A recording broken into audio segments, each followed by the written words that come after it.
Hey guys, Hackersploit here, back again with another video, and welcome back to the Black Arch series. In this video, I'm going to be talking about virtualization of hypervisor tools. So more specifically in regards to VirtualBox and VMware. So if you're on VMware, I'm going to be talking about how to install the VMware tools. If you're on VirtualBox, the guest utilities as they are so called.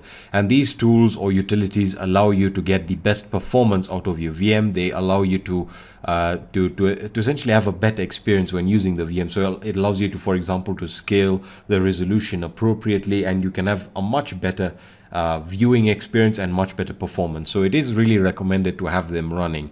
Now with VMware, things get a little bit different, and we have to actually use OpenVM tools. But for VirtualBox, you get support right out of the box. So if I just open up a terminal here, so let me just open up a terminal, and let me just make that a bit larger so we can see what's going on, right? So with VirtualBox, all you need to do is type in, of course, we're going to use the package manager. So pacman, so sudo pacman s, and we want to look for VirtualBox. I think it's VirtualBox guest utilities. So there it is. You can see it right over here. So the VirtualBox guest utilities. There we are. We'll install that right now, and you can hit install, and that should install it for you, and you should get a much better experience with VirtualBox.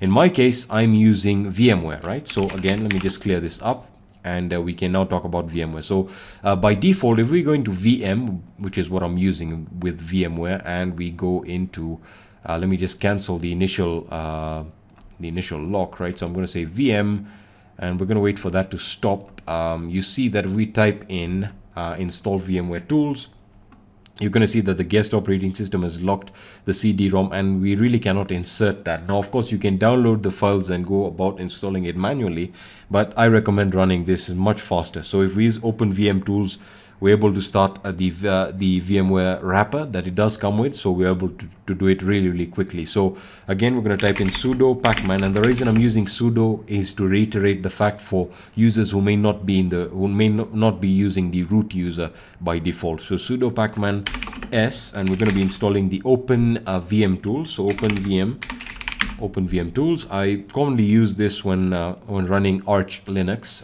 not Black Arch, but Arch, a vanilla install. So I'm going to hit enter, and as you can see, it's going to prompt us to download the packages. So I'm going to download them. We'll give this a few seconds to set up. So I'll wait for this to complete. Let's give it a few seconds there. There we are, and that is done. All right, so now we need to enable the service. So again, we're using system control.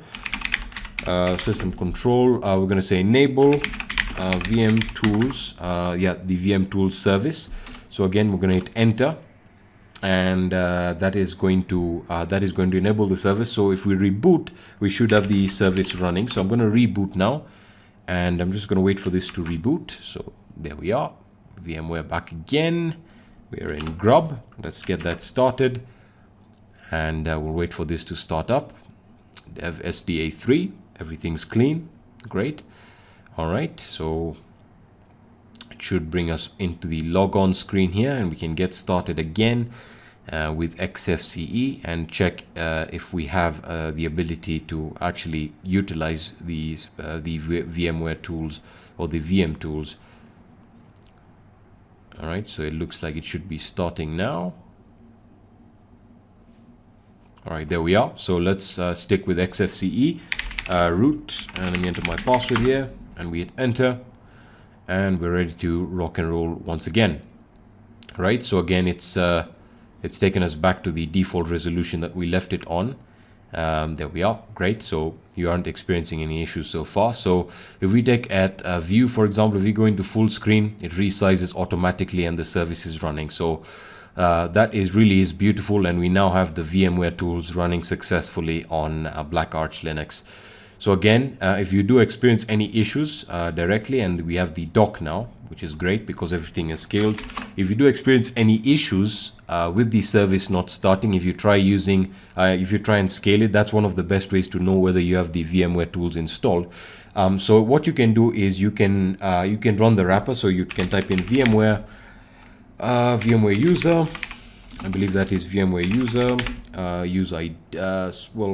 was it super use ID? Yeah, the wrapper. There we are. So you can just hit enter and that will enable the service for you. But by default, with the latest version that I'm using, everything works right out of the box. So that's all I wanted to cover in this video. Just a quick video showing you how to get all your virtualization tools or the guest utilities installed. So again, if you have any questions or suggestions, let me know in the comment section, and I'll be seeing you in the next video. Peace.